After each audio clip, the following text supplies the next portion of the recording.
Welcome to Book Reviews, where we explore the best books across every genre. I'm Joanna McCann. I'm joined as always by Gerald LeBlanc.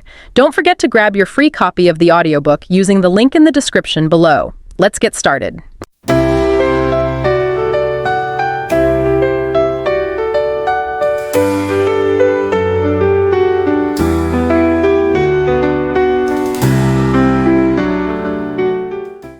Welcome to the Book Reviews podcast. Today, we're diving deep into Surrounded by Liars by Thomas Erikson. Oh, yeah. You ready to explore the world of honesty and lies? Yeah. And all the messy psychology in between? I think it's going to be a fascinating discussion. It's a really interesting book. I think it makes you question everything you thought you knew about why people lie. It definitely does. And you know me, I love a book that makes me think differently. Yeah. Like we all say we value honesty, but Erikson points out how even that can be a really slippery concept. Exactly. He has this exercise in the book where he asks people to identify their core values. And get this, honesty always gets rejected. What seriously, people straight up ditch honesty as a core value. Yeah, you'd think it would be like a no-brainer, right? Yeah. But Erikson argues that when people actually try to define honesty in practical terms, it gets really complicated. They start picturing all these different situations, hypotheticals, and suddenly absolute honesty doesn't seem so straightforward. Okay, I'm starting to see what you mean. It's like if your friend asks if you like their new haircut and you think it's awful, do you lie to spare their feelings? Exactly. It's those tricky gray areas that Erikson really dives into.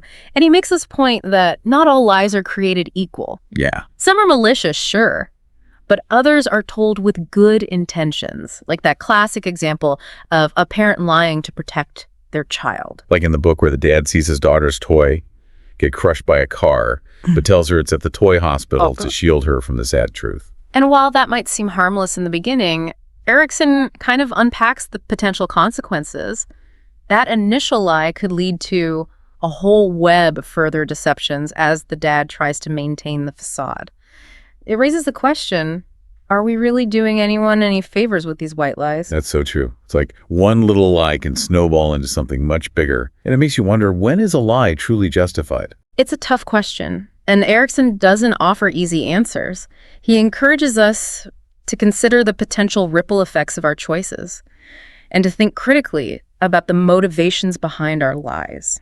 So we've got this complex web of motivations and justifications. Where does Erikson go from there? Does he stay focused on these personal dilemmas? Actually, he zooms out to look at lies on a much larger scale, tackling media manipulation, political spin, even conspiracy theories. So he's saying this whole truth versus lies thing isn't just about our personal lives. It affects how we understand the world around us. Exactly. And he uses the term fake news, which, by the way, refers to deliberately fabricated information disguised as legitimate news, designed to mislead and manipulate public opinion. Okay, so not just your aunt sharing something questionable on Facebook, but organized efforts to spread disinformation. Right, and it can be incredibly sophisticated. He uses the example of the Russian troll farm that allegedly interfered with the 2016 U.S. election. I remember that. That was a huge deal. And it really showed how easily people can be manipulated, especially online. Exactly. And it's not just social media. Erikson dives into how statistics can be twisted to mislead people.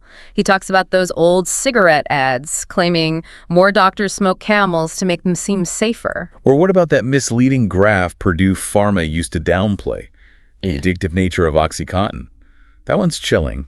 Because it led to real-world consequences. Yeah, it's a stark reminder that we can't just blindly trust numbers or authority figures. We have to be critical thinkers even when faced with seemingly objective data.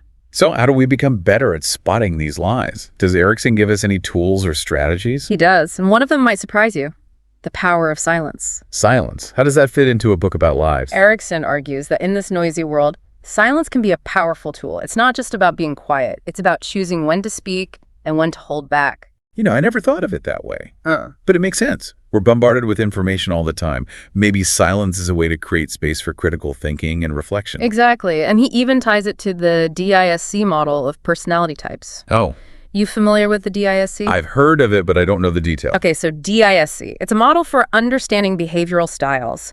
There are 4 main types: dominant, influential, steady, and conscientious. Each type approaches communication differently, and that includes how they deal with silence. Okay, so how does that tie back to lying? Well, Erickson argues that certain types, like those who are more extroverted and communicative, might struggle with silence and be more prone to filling the void with white lies, while others who are more introverted and analytical might see silence as an opportunity to observe and process information. Interesting. So knowing your own DISC type and the types of people you're interacting with can help you understand their communication patterns and maybe even spot potential deceptions. It's a fascinating layer to add to the mix. And Erickson doesn't just talk the talk. He shares personal examples of how he chooses silence over white lies in his own life. Give me an example. I love hearing how these concepts play out in real life. Well, he talks about a time when his neighbor bought a new car and he didn't like it. Yeah. Instead of offering a fake compliment, he chose to say nothing. He also mentions a situation where his wife wanted to buy a horse, which he didn't agree with. Yeah. Again, he opted for silence instead of expressing an opinion he didn't genuinely hold. So he's saying that sometimes saying nothing is more honest than saying something you don't mean. It's like silence can be its own form of authenticity. Precisely. And that raises an interesting question for you, the listener. When is silence more valuable than speaking? When does withholding your opinion, even if it's critical, serve you better? It's a question worth pondering. And as we delve deeper into Erickson's exploration of lying, we start to unpack the various reasons why people choose deception in the first place. It's like peeling back the layers of an onion. I love a good metaphor. Yeah. So it's not always about being malicious or intentionally hurting others. Right. Erickson points out that sometimes people lie out of self-preservation, fear of consequences, or even just because they've developed a habit of deception. It can be rooted in insecurity or a desire to protect themselves. Makes sense. And that probably gets amplified in the digital age with everyone curating these perfect online personas. Exactly. Erickson dedicates a whole section to the prevalence of lying on social media. It's so easy to create a facade to present a version of ourselves that's not entirely true. Yeah. He even talks about this case of Alex the Tech Guru. Alex the Tech Guru, ring a bell. This was a completely fabricated influencer persona who gained a massive following by spouting off about AI, cybersecurity, the whole tech shebang. People ate it up. Wait, so Alex wasn't even a real person? Nope. A total fabrication. Wow. And it highlights how susceptible we can be to online deception, especially when we're craving connection or expertise. It's a good reminder to be cautious about who we trust online. Not everyone is who they claim to be. I mean, I try to be savvy, but even I fall for stuff sometimes. It happens to the best of us, and that's why Erickson stresses the importance of being a discerning consumer of information. Do your research, double-check sources, look for red flags. Like those profiles that seem too good to be true. Picture-perfect photos, glowing testimonials, zero personality flaws. Run. Exactly. And it's not just individuals we need to be wary of. Right. Erickson also touches on the darker side of online manipulation, like catfishing. Now, catfishing is when someone creates a fake profile to deceive someone else, right? Usually for romantic reasons. You've got it. They prey on people's desire for connection, building relationships based on lies. It can be incredibly damaging emotionally. It's scary how technology can be used to exploit people like that. And it's not just catfishing. We have to worry about bots too, right? Absolutely. Those automated accounts designed to spread propaganda or create the illusion of grassroots support. It's all part of this larger trend of information warfare, where truth becomes a casualty. So it's not just about little white lies anymore. We're talking about organized efforts to manipulate and deceive on a massive scale. Exactly. And it's important to be aware of the tactics used by those who are particularly skilled at deception, even those with certain personality disorders. You're talking about psychopaths and narcissists. Those are the ones. Erickson dives into how these personality types can be master manipulators. Using lies as their primary weapon, they often lack empathy and remorse, making it easier for them to exploit others for their own gain. It's a bit unnerving to think about. But I guess knowledge is power, right? Absolutely. He gives this chilling example of Mark, a high-functioning psychopath, who lies to the police even when confronted with hard evidence. The guy is caught on camera committing a crime, but he just flat out denies it. Wow. I mean, most of us aren't dealing with psychopaths on a daily basis. But I can see how understanding these tactics can be helpful in everyday life. Exactly. It helps us recognize red flags, set boundaries, and protect ourselves from those who might try to take advantage. So we've talked about the different motivations behind lying, the prevalence of deception online, the dangers of psychopaths and narcissists. It's a lot to take in. It is. But Erickson doesn't just leave us with a sense of paranoia and distrust. He actually provides a framework for confronting a liar effectively. Okay, that's what I need. Because honestly, I'm terrible at confrontation. Like if I suspect someone's lying, I usually just avoid the situation altogether. A lot of people feel that way. But Erikson emphasizes the importance of understanding the liar's motivations before jumping into confrontation. What are they trying to achieve or protect by lying? What's the context? It's like put yourself in their shoes, try to understand why they might feel the need to lie. Exactly. It's about approaching the situation with a mix of empathy and strategic questioning. So instead of accusing them outright, ask open-ended questions. Listen for inconsistencies in their story, kind of like a detective gathering clues. You got it.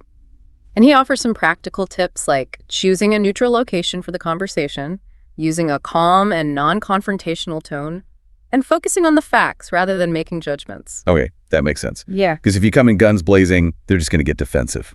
Yeah. And you'll never get to the truth. Exactly. It's about creating a space where honest dialogue can occur. And remember, it's not always about catching them in a lie or proving yourself right. Sometimes it's about helping them see the consequences of their actions and encouraging them to make different choices. It's like you're giving us permission to approach these situations with more confidence and less anxiety. Because, let's be real, who enjoys confronting someone about a lie? It's so uncomfortable. It definitely can be. But having a framework, a set of tools to navigate those conversations can make it less daunting. And honestly, sometimes the most difficult conversations are the most important ones. That's a good point. And I think what's really stuck with me throughout this deep dive is just how pervasive lying is. Erikson doesn't just focus on those personal interactions. He goes way bigger. Absolutely. He covers the complexities of lies in politics. Media even delves into historical events like Watergate. He even talks about how silence can be weaponized, like in the case of the silent treatment where someone refuses to communicate as a way to control or manipulate. Oof, yeah. The silent treatment, I think we've all been on the receiving end of that. At some point, it's definitely a form of manipulation, even if it's not an outright lie. Right. It's all about understanding the intent behind the action, the motivation behind the silence. And when you look at historical events like Watergate, it becomes clear that lies can have a ripple effect, eroding trust in institutions and individuals. It's like a domino effect. Yeah. One lie can lead to another and another until the whole system starts to crumble.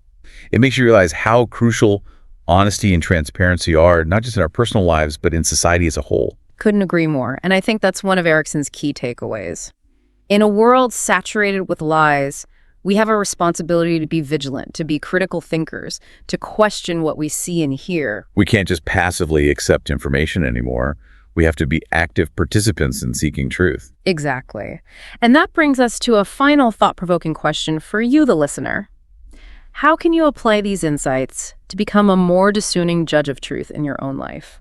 What steps can you take right now to sharpen those critical thinking skills, enhance your media literacy, and become more aware of those subtle ways deception can sneak into your life? It's a challenge, no doubt, but it's a worthwhile one. And I think that's what makes Erikson's book so valuable. He's not just presenting a problem. He's equipping us with the tools to navigate a world where truth can be slippery. I loved this book. It's given me so much to think about, especially that idea of silence as a tool and a form of authenticity. I'm going to be more mindful of that in my own interactions. Me too. And I think for me, the biggest takeaway is the reminder that understanding the psychology behind lying, the why behind the deception, is crucial for building stronger relationships and navigating this complex world we live in. We'd love to hear from you, the listener. What resonated most with you from our deep dive into Surrounded by Liars? What new insights are you taking away? Did anything particularly surprise you? Maybe you're now considering the power of silence in a new light, or perhaps you're more aware of the red flags of online deception. Whatever your takeaways, we encourage you to delve deeper into Erikson's work. He explores so many fascinating aspects of this topic, including the power of vulnerability as an alternative to deception. It's definitely something to ponder as we all navigate our own worlds of truth and lies. Thanks for joining us on this deep dive. Until next time, stay curious, stay informed, and stay true to yourselves. And that's our summary for today. We hope you enjoyed it. Don't forget to grab your free copy of the audiobook using the link in the description below. See you next time.